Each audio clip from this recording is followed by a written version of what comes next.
अस्सलामुअलैकुम नाज़रीन। बड़ी ईद की बड़ी खुशियों के साथ, बल्कि नमकीन खुशियों के साथ आपको 24 न्यूज़ की इस स्पेशल ट्रांसमिशन ईद कुर्बा में खुशामदीद कहते हैं। मैं हूं फरवा वहीद और चूँकि बड़ी ईद है, यहाँ पर बड़े बड़े पकवानों का जिक्र होगा, तो ऐसे में मसालों का जिक्र रह जाए ये तो मुमकिन ही नहीं है। ज़िंदगी में जैसे रंग बड़े इंपॉर्टेंट होते हैं, वैसे खाने में मसाले।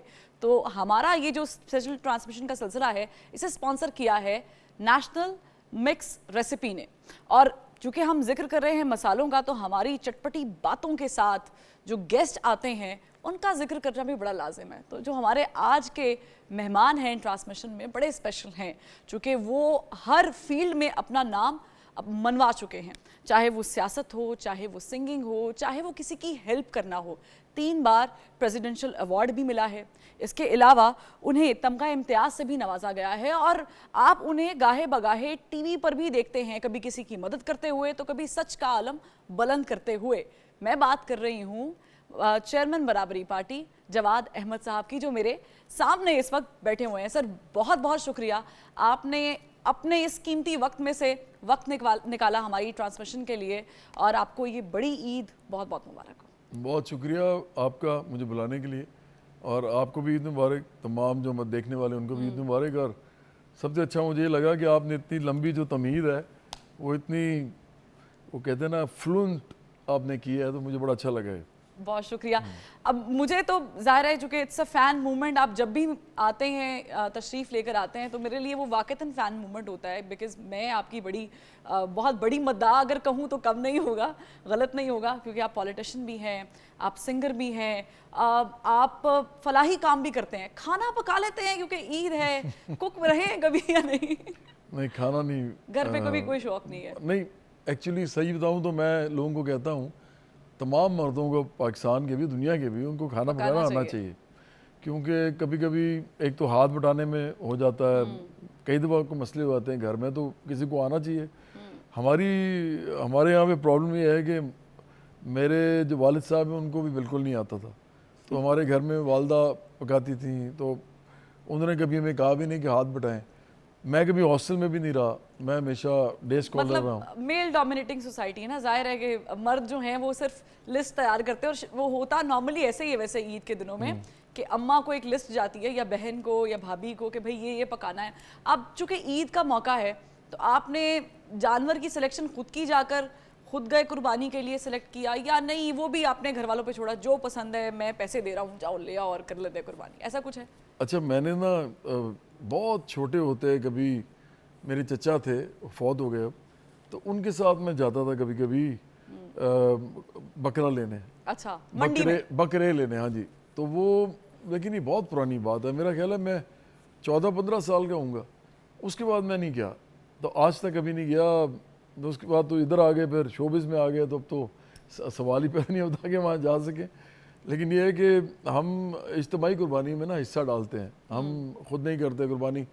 मेरे 2 भाई जो हैं, वो एक इंग्लैंड में है, कनाडा में है, तो मैं अपने वालिद साहब के साथ रहता हूँ, तो वो ही इज़ ऑफ एज, तो इसलिए बड़ा मुश्किल होता है कि घर में इस तरह किया जाए। तो हम फिर इज्तिमाई कुर्बानी, एक जामे है, वहाँ पे हम डाल देते हैं हिस्सा। मैंने आपसे पूछा, आपने कहा नहीं मैं खाना खा कर आया हूँ, तो आपने क्या खाया या क्या पसंद है? ईद का पहला दिन हो और बड़ी ईद है, कुर्बानी हुई हुई है, कलेजी पसंद है या नहीं, कुछ भी आ जाए? नहीं, कलेजी और वो जो पोटे और इस तरह की जो, ये तो बड़ी ज़बरदस्त चीज़ें हैं। लेकिन अभी तो मैं जो, मतलब दोपहर को हमारा जो खाना पकता है ना ईद वाले दिन, वो पुलाव और आलू गोश्त होता है। अच्छा, आलू गोश्त, ये बड़ा टिपिकल है वैसे, बड़ा टिपिकल लाहौरी है। हाँ, आलू गोश्त। ये आलू गोश्त की क्या कहानी है वैसे? नॉर्मली कहते हैं गोश्त भून लो या मसाले डाल लें या कोई मिर्च के साथ कुछ कर लें, ये आलू गोश्त की क्या कोई स्पेसिफिकेशन है कि नहीं वो आलू गोश्त पकेगा? मेरा तो ख्याल ये है कि वो जो जन्नत के पकवान है ना, उनमें से आलू गोश्त जरूर होगा, साथ पुलाव होगा। मेरा ख्याल है मज़ेदार होता है बहुत, और कौन कह सकता है पाकिस्तान में कि उसको छोटे, मतलब बकरे के गोश्त का पुलाव और आलू गोश्त पसंद नहीं है। और वैसे भी हम उसमें जब वो रोटियां तोड़ के डालते हैं, मैं बड़ी अजीब सी बात कर रही हूँ, लेकिन ये बड़ा मज़ेदार है कि वो डालना और वो जो फिर वो खाने का मजा है ना, वो मजा ही और है ना। खाने की बात तो खैर हम करते रहेंगे, चूंकि ज़ाहिर है खाने वाली ही ईद है। दावतों का सिलसिला जो है वो शुरू हो जाता है, ज़ाहिर है कुर्बानी की है, फिर हम लोग गोश्त भी तकसीम करते हैं। पहले तो मैं इस तरफ आ जाती हूँ, आप खुद जाते हैं गरीबों में गोश्त तकसीम करने, क्या सिलसिला है? अच्छा, इस मामले में ना मैं थोड़ा सा बोरिंग ही हूँ। अच्छा। मैं खुद नहीं जाता, ये जिम्मेदारी नहीं है, बस ठीक है नहीं, कर लिया।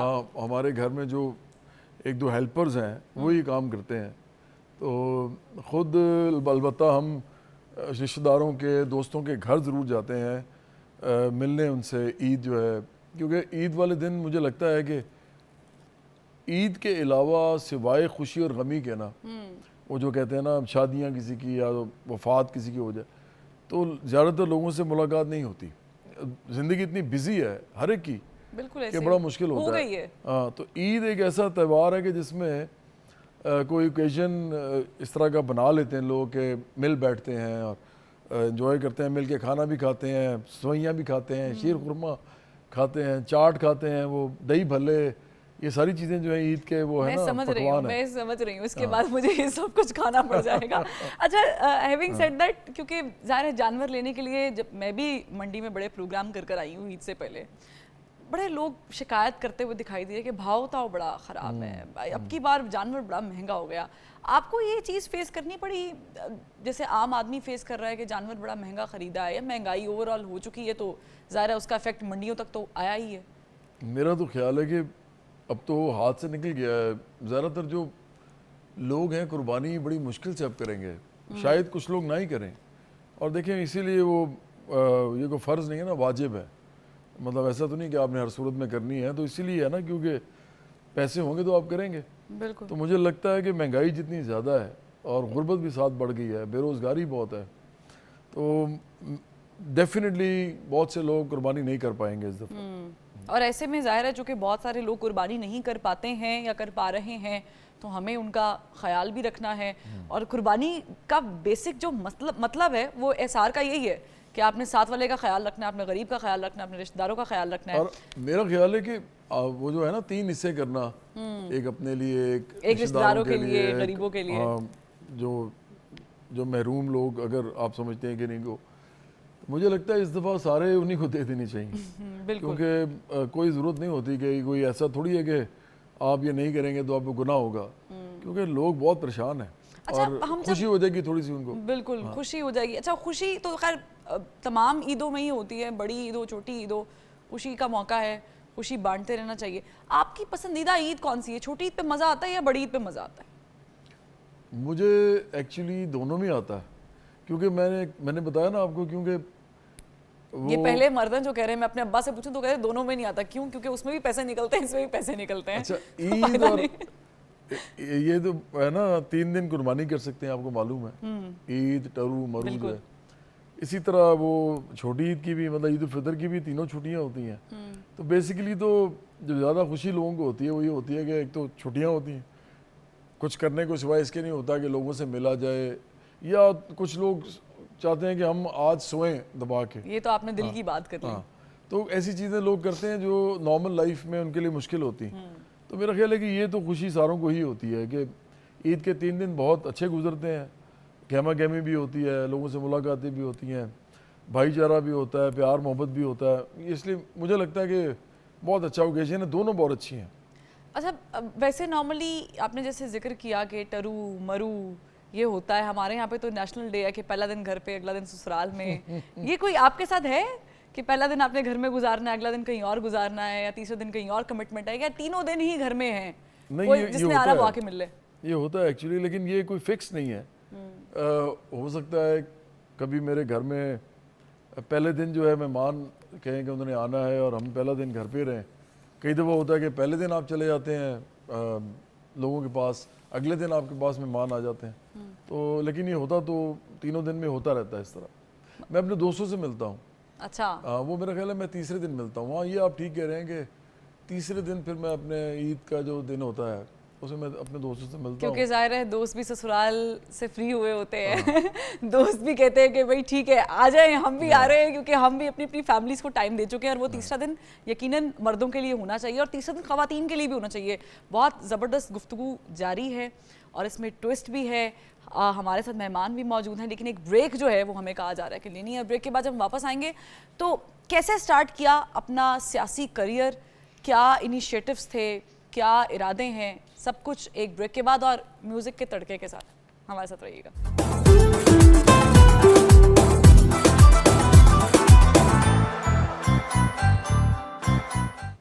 Welcome back. ब्रेक के बाद खुशामदीद नाज़रीन, गुफ्तगू जारी थी, हमें एक ब्रेक लेना पड़ गई और अब हाजिर हैं जमात अहमद साहब। आपने अपने करियर में बहुत सारे डिफरेंट डायरेक्शंस देखे हैं, फॉलो किए हैं डायरेक्शंस को, फिर सियासत आ गई। सियासत क्यों आ गई? क्या थॉट ऑफ स्कूल था? क्या प्लान था? क्यों एकदम से सिंगिंग को साइड पे रख दिया? आप पीक पर थे और फिर सियासत में चले गए। असल में ना मैं जब बताता हूँ तो लोगों को अजीब लगता है, लेकिन मैं सियासत ही करना चाहता था। मैं यूनिवर्सिटी में था ना, जब कॉलेज यूनिवर्सिटी में था, और मेरे वालदैन दोनों प्रोफेसर थे पॉलिटिकल साइंस के, सियासियात के। तो मैं उनकी किताबें पढ़ के ना मुझे ये फील हुआ कि दुनिया में जो मसला है सारा वो ये है कि अमीर गरीब जो है ना वो दो कौमें डिस्पैरिटी बहुत ज़्यादा। हाँ, वो दो सेक्शन हैं सोसाइटी के, और जितनी डिस्पैरिटी बढ़ती जाती है उतना अजाब होता जाता है गरीबों के लिए। हमारे मुल्क में पहले ही बहुत मसाइल हैं। तो मुझे भी जब मैं जवान हुआ, आहिस्ता आहिस्ता मैंने पढ़ना शुरू किया, यूनिवर्सिटी गया, तो मुझे फील होना शुरू हो गया कि जो मैंने पढ़ा है ना, जो किताबें पढ़ी हैं वालिदैन की, तो मुझे लगता है उसको अप्लाई करना ज़रूरी है, क्योंकि हमें अपना पार्ट प्ले करना चाहिए। लेकिन मैं बनाना हमेशा या तो ऐसी पार्टी चाहता था या ऐसी पार्टी में जाना चाहता था जो आम लोगों पे बने, तबकाती बुनियादों पे बने, और आम लोगों को ही लीडरशिप में लाया जाए, ताकि वो अपने तबके की नुमाइंदगी कर सकें और अपने तबके के लिए कानून साजी कर सकें। तो ये कोई और पार्टी कर नहीं रही थी, तो इसलिए फिर अपनी पार्टी बनानी पड़ी। अगर कोई होती तो डेफिनेटली फिर मैं पार्टी ना बनाता। सियासत में स्ट्रगल मुख्तलिफ तो होती है, मुश्किल भी है एज कम्पेयर टू शोबिज, या नहीं दोनों बराबर हैं? ये ज़्यादा इसलिए मुश्किल है कि इसमें आपने इंगेजमेंट का जो लेवल होता है ना लोगों के साथ, वो इस्टेब्लिश करने के लिए आपको बहुत ज़्यादा मेहनत करनी पड़ती है। लोगों को ये बताना कि हम आपके लिए काम कर रहे हैं और हम आपको ही लीडर बनाना चाहते हैं। मैं तो इस हद तक भी चला गया हूँ कि मैंने पहली दफ़ा जब इलेक्शन लड़े थे तो मैंने इमरान खान, शहबाज शरीफ और बिलावल भुट्टो ज़रदारी के सामने लड़ा था। तो मुझे पता था कि मैं हार जाऊँगा, उनसे तो नहीं जीत सकता था, पहली दफ़ा मैं लड़ रहा था। लेकिन मैंने अलामती तौर पे यानी सिम्बॉलिकली लड़े थे। मेरे पैसे भी ज़ाया हुए, मुझे लोगों ने भी कहा यार आप हार गए हैं और इतने थोड़े वोट। लेकिन मैं ये बताना चाहता था कि अगर मैं अब लड़ सकता हूँ ना इनके ख़िलाफ़, ये हेड्स हैं इन सरमायादार जागीरदार पार्टियों के, अमीर पार्टियों के, तो फिर आने वाले वक्त में आम लोग जो आएंगे, नौजवान, वो भी बड़े बड़े जो जागीरदार सरमायादार उनके सामने जाके लड़ सकेंगे। तो ये वो असल बात थी। तो अब तो मैंने ऐलान कर दिया है कि अब मैं इलेक्शन नहीं लड़ूंगा, क्योंकि अगर मैं इलेक्शन लड़ता हूँ ना अपनी पार्टी से, तो फिर इसका मतलब फिर वही है कि लोग ये समझते हैं कि उनको ट्रस्ट नहीं होता कि एक और आ गया है इक़्तिदार का भूखा, इसको कुर्सी चाहिए, ये कोई वज़ीर बनना चाहता है, वज़ीर आज़म बनना चाहता है, 10 साल हमें ख्वार करेगा, उसके बाद कुछ बन जाएगा, हमारा कुछ नहीं बनेगा। तो मैं चाहता हूँ ये ना हो, हम जो कह रहे हैं हम वो एक्चुअली प्रैक्टिकली करें, हम लोगों को लीडरशिप में लेके आए, हम पार्टी बनाएं। मैं सिर्फ पार्टी बनाना चाहता हूँ। मेरी शक्ल जो है करोड़ों लोग जानते हैं पाकिस्तान में, उसकी वजह से मैं पार्टी बना सकता हूँ पूरे पाकिस्तान में। तो मैं अपना पार्ट प्ले कर रहा हूँ। बिल्कुल, ये एक सेंसिटिव सोल की भी निशानी होती है, क्योंकि आर्टिस्ट भी है आप, और आर्टिस्ट वैसे भी सेंसिटिव होता है, और फिर जब अब अपने आवाम में निकलना है, उनके मसाइल सुनने हैं, तो you have to have that heart for them. तो कोई इनकलाबी शायरी का शौक़ है? अगर है तो हम चाहेंगे कि थोड़ा सा हम सुन लें उसे, क्योंकि हम भी बहुत दिनों से इस ख्वाहिश में हैं कि कब हम इस तरह की चीज़ जो है वो सुने। अच्छा, मेरी अपनी जो इनकलाबी शायरी है ना वो बड़ी रेडिकल है।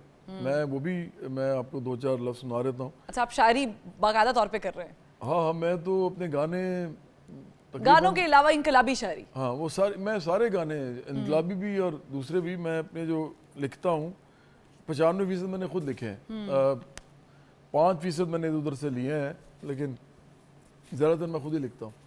इनकलाबी शायरी तो ख़ास तौर पे आप किसी से लिखवा नहीं सकते, जो आपके दिल में होता है वो आप ही बेहतर कह सकते हैं। बिल्कुल। तो मैं आपको वो सुना देता हूँ थोड़ा साथ माइक पड़ा, हम चाहेंगे ज़रा कि हम बाकायदा तौर पर ये सब कुछ फील करें, क्योंकि ये वो लम्हा है जो कि घर पे बैठे हुए ईद मनाने वालों के लिए भी बहुत यादगार होगा, और हमारे लिए तो है ही।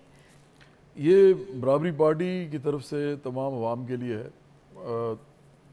उम्मीद है कि उनको ये समझ आ जाए कि मैं क्या कह रहा हूँ। खुदा की है दौलत, खुदा की ज़मी है, कुछ को नहीं उसने सबको ये दी है। बशर जो भी दुनिया में पैदा हुआ है, ये उसकी है दौलत, ये उसकी ज़मी है।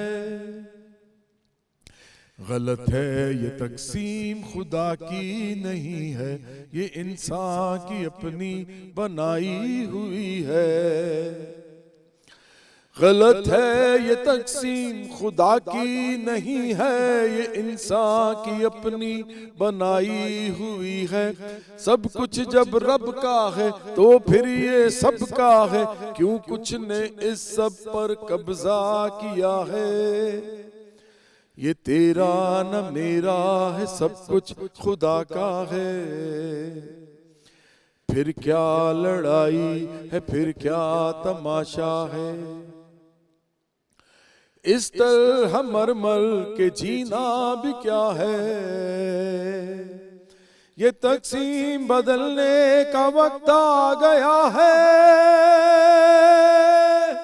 उठो चलो आगे बढ़ो, उठो चलो आगे बढ़ो। जागो मेरे दोस्तों, अपने हक के लिए तुम उठो। बातिल को बातिल कहो, जब तक हक सच न हो। किसी के ना आगे झुको, किसी से भी तुम ना डरो। है इंसान बराबर सभी, सबका है सब कुछ कहो। मिलकर सब आगे बढ़ो, बदल डालो इस दुनिया को, बदल डालो इस दुनिया को। I want to clap because that was superbly amazing.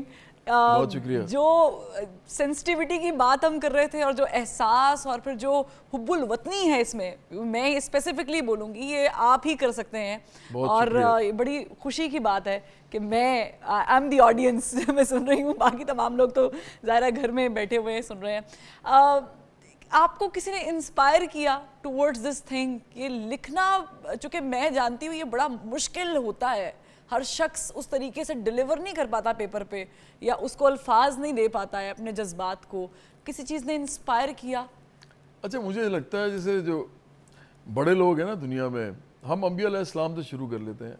रसूलुल्लाह सल्लल्लाहु अलैहि वसल्लम ने जो एक तरह से जंगें लड़ी और जो मक्का से गए मदीना, और उन्होंने गरीबों के साथ सारा काम किया, महरूमों मजबूरों महकूमों के साथ, और ग़ुलामों को आज़ाद वो करना चाहते थे। फिर आप हज़रत मूसा को देखें तो फ़िरौन के सामने खड़े हो गए। फिर आप हज़रत ईसा अलैहिस्सलाम को देखें तो वो उनको तो उन्होंने क्रूसीफाई कर दिया, क्योंकि वो जेंटाइल्स के साथ थे और वो रोमन्स के ख़िलाफ़ बात कर रहे थे। इवन जो बाकी मज़ाहिब हैं, जैसे रामचंद्र हैं उधर, हिंदुओं के जो वो समझते हैं हमारे, उनके बड़े लोग जो हैं, गौतम बुद्ध हैं बुद्धिस्ट के। फिर आप उनको देखें जो सिखों के बाबा गुरु नानक या और भी जो हैं, ये सारे एक्चुअली लड़ते ही रहे हैं, इसलिए उनकी इज्जत भी की जाती है। फिर आप आ जाएं कार्ल मार्क्स पे, व्लादिमीर इलिच लेनिन पे, माओ ज़ेडुंग पे, इन लोगों ने इनकलाबी पूरे उभार कायम किए हैं अपनी सोसाइटीज़ में। तो मुझे लगता है मुझे इंस्पायर ये लोग करते हैं, और मुझे लगता है कि अगर आप इनको पढ़ते हैं और आप इनकी बात समझते हैं अगर, तो फिर आपके पास एक ही राह रह जाती है दुनिया में या ज़िंदगी में कि आप आम लोगों के साथ खड़े हों और उनकी जो ज़िंदगी की ज़रूरियात हैं, सहूलियात हैं, उनके जो हकूक़ हैं, उनके लिए आप लड़ें, उनके साथ सियासी लड़ाई लड़ें। बिल्कुल। और मैंने एक जगह कोटेशन पढ़ी थी कि जो आप पढ़ते हैं वैसे आप एक मौके पर हो जाते हैं। तो बी केयरफुल, जो भी आप कुछ पढ़ रहे हैं। एक ब्रेक लेना बड़ा लाजिम है, तो ब्रेक पे चले जाते हैं, लेकिन ब्रेक से वापसी पे हम कुछ और मज़ीद बातें भी करेंगे और कुछ सुनेंगे भी। आपने कहीं नहीं जाना, हमारे साथ रहिएगा।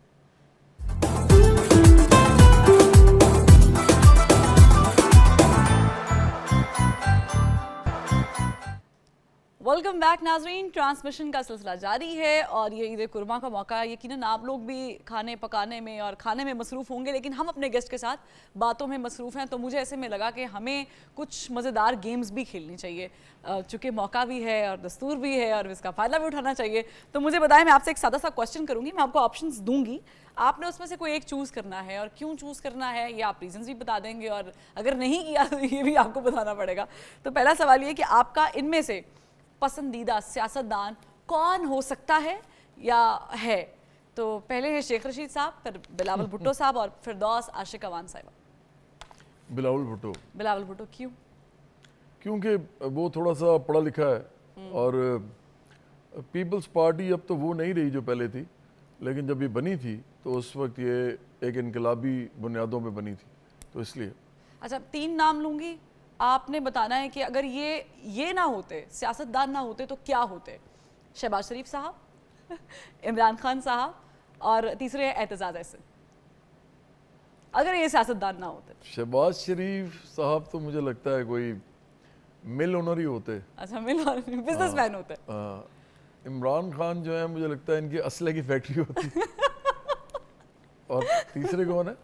तीसरे है एतजाज अहसन साहब, पीपल्स पार्टी से। एतजाज अहसन मुझे लगता है कि वो वकील जो है ना, वो वकील ही लगते हैं। कमाल वकील है। हाँ, वकील ही होते। अगर सियासतदान ना भी होते तो वकील होते। अच्छा, क्रिकेट खेलने का शौक है?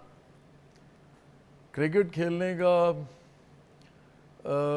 बहुत ज़्यादा एक ज़माने में खेली है, शौक़ भी बहुत था।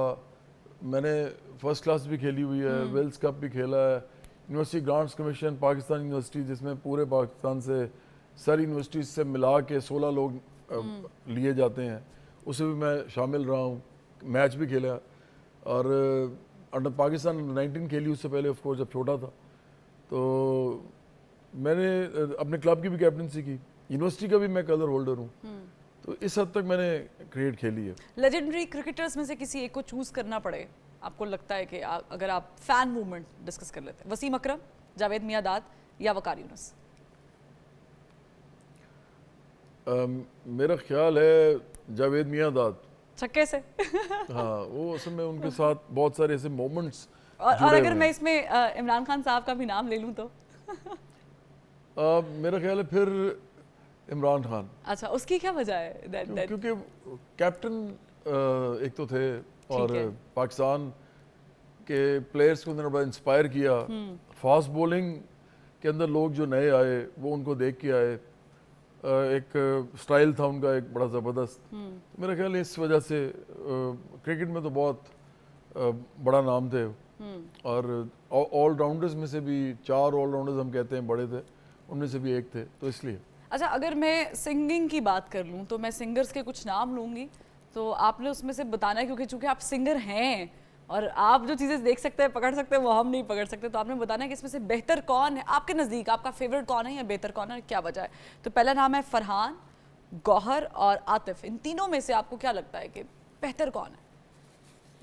नहीं, ये तो इसमें तो कोई शक की बात ही नहीं है ना कि जब आप इन तीनों को इनकी पॉपुलैरिटी देखें तो चल जाता है पता। आतिफ को अपॉर्चुनिटीज़ बहुत ज़्यादा मिली हैं, मौके बहुत मिले हैं।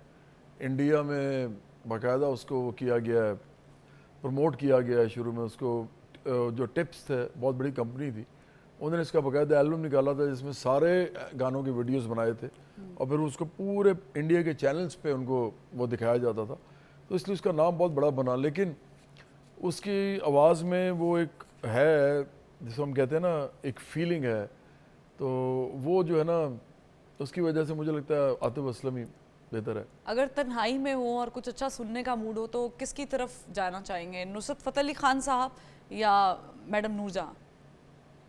कोई एक चूज करना, ये मैं बता दूं।